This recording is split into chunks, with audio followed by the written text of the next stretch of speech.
What's going on, y'all? Jimmy Vo here again, back with another video. Appreciate everybody showing up for the last one. All the comments in the section really helping me out trying to develop this whole thing. What I'm trying to do is be a little bit more personable with my music content, show y'all a different side of me, the whole inspirational side, a whole lot of different stuff. Got a new background, just trying a lot of different things. Let me know how y'all feel in the comments, and we just gonna get right to it. Right now, we're gonna do 5 albums in my vinyl collection that are very influential to me in my music career, and we just gonna get it started. First album we got is Pharrell, In My Mind. Now, anybody that knows anything about this project, Pharrell Williams, super producer from the late 90s, early 2000s, going on to be one of the greatest producers of all time. This is his first solo project, and he's not only produced it, but he's also rapping, singing, all types of shit on it. And anybody that knows me knows rapping, singing, producing. That's my three combo. So I'm gonna show you guys the whole record.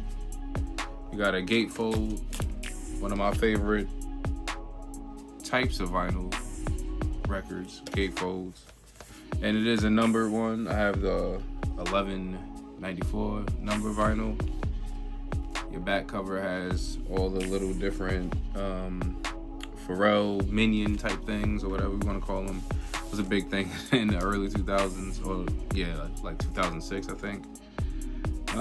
Here's one of the pockets, the song credits on the back. And being that this is a numbered record, we have special edition records, colored records. But anyway, whatever. For me, being that triple threat music producer, singer, rapper, this spoke to me a lot. In the beginning, I started off as just a R&B songwriter and a halfway decent singer, and this showed me a way to get that out and just be myself. A couple of standouts on this album for me is gonna be How Does It Feel, one of the singles off the album. Best Friend, more personable song for him, talking about how his grandmother helped inspire him to keep going, keep grinding, keep driving, and just being himself. And that really spoke to me. You know me and all the music that I do. I try to be as personable as I can and as motivational as I can. So it goes hand in hand the way my career has gone. And also That Girl is one of my favorite songs off this project. Not too keen about his singing and his singing ability, but the song itself is very good. Very good production, all that good stuff. Going on to the second one, which is actually kind of ironic and kind of funny to me. Those who do know me know this one is kind of like something that people, especially in high school, everybody knew me as. Bobby Valentino debut project. Now, I got a funny story with this one. The album came out, the singles came out. Slow Down, lead single. Wasn't really big a fan of it. My mom did like it though. So one day we're in Target, we're walking through all the aisles and whatever, and I see the CD. I grab the CD and I say, "Hey Ma, this got the song you like on it." So I throw it in the cart, not thinking that she's gonna actually buy it. We go throughout the whole store, the CD's still in the cart. Get to the checkout line, we check out. She puts the album on the belt, rings it out, and actually buys the album. She goes, "Well, it's in here.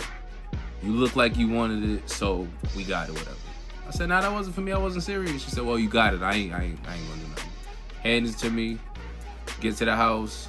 I actually listen to the project front to back, and it becomes one of my favorite projects all the time. Again, I wasn't a big fan of Slow Down.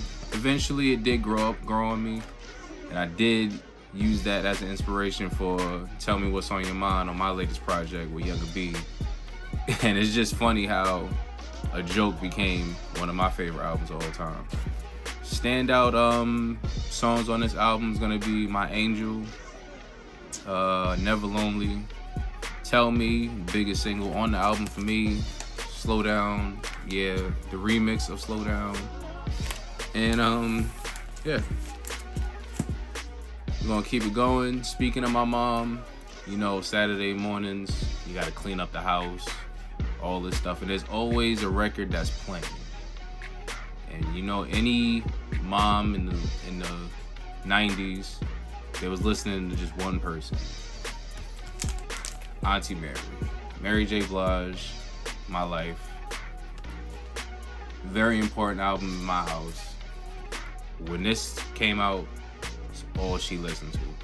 Every day, everywhere, no matter where we were going, this album was being played. Saturday mornings, cleaning up the house, we listening to Mary J. Blige. We got another gatefold. I didn't show you the Bobby V one, but it's a standard standard record with black vinyls. This one is gatefold as well. All your song credits in here. Now, my brother was born in '96, and I believe that's when this album came out. Might have been '96, something like that. But I'm telling you, every day, everywhere, my mom played this album. Got to a point where I'm basically now counted as one of my influences. Standout songs on this project is gonna be I'm the Only Woman. That is my favorite song on this whole project. One of my favorite Mary songs, period. Just the way that beat goes, the words, everything. Her singing on that song, top tier. Another one is Don't Go. Love that song. I'm actually working on a beat using that song, so stay tuned. And Be Happy, my mom's favorite song on this album, I believe, is Be Happy. On repeat, all the time, every day. Going up next, Jay-Z, the Black Album. It's supposed to be Hov's retirement album in '03. And it was actually the first album that she actually bought me, so it's actually my first album, period. Now, when I got introduced to rap, I listened to Reasonable Doubt, changed my life. That's one of my grail records. We don't know if we're ever gonna get one, but it's definitely a record that I hold near dear to my heart. And the Black Album, I thought it was all over. I was like, oh no, your boy's gone. What you gonna do? Is there anybody gonna take his spot? Whatever. Now, when we talk about damn near complete albums, like flawless, perfect albums, I think the Black Album is one of those, and one of his best albums, period. Put everything on there from What More Can I Say, banger of a track, letting everybody know that I said everything I could, done everything I was supposed to do. There's nothing more y'all can do to me. There's nothing more y'all can say to me. I can't give y'all nothing else because I gave you all I got.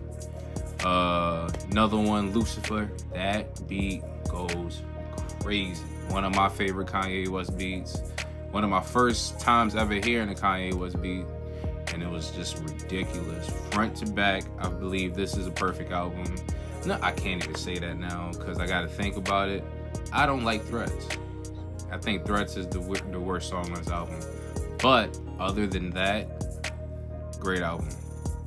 The last album I'm going to get into right now is my favorite album of all time. And it's going to surprise a lot of you. But Brandy, Full Moon. This album, to this day, I believe, stands up against anything. This was also a Christmas gift for me last year when I actually got into really collecting. My girlfriend bought me this, and I was just so hyped because this is my favorite album of all time. And speaking of perfect albums, I can listen to this album front to back, anytime, any day, and just let it play straight through. Standouts on this project for me is gonna be It's Not Worth It and Love Won't Count Me Out. Two perfect songs to go on with a perfect album. I listen to this album when I'm traveling, driving back from New York, and I feel like I might be trying to like tired or whatever. Throw this on, listen to it all front to back, make my way back home safe. So yeah, that's 5 albums in my collection that I consider influences on my career and the way I approach music. Let me know if y'all like this format. Maybe do another 5, keep it going from there. Any comments, any people that actually never heard of these, listen to these albums, but I'm pretty sure a lot of y'all have, but really in depth. We can go and have a discussion in the comments about these projects. And again, Jimmy Vo, signing off for another one. Until next time, peace out.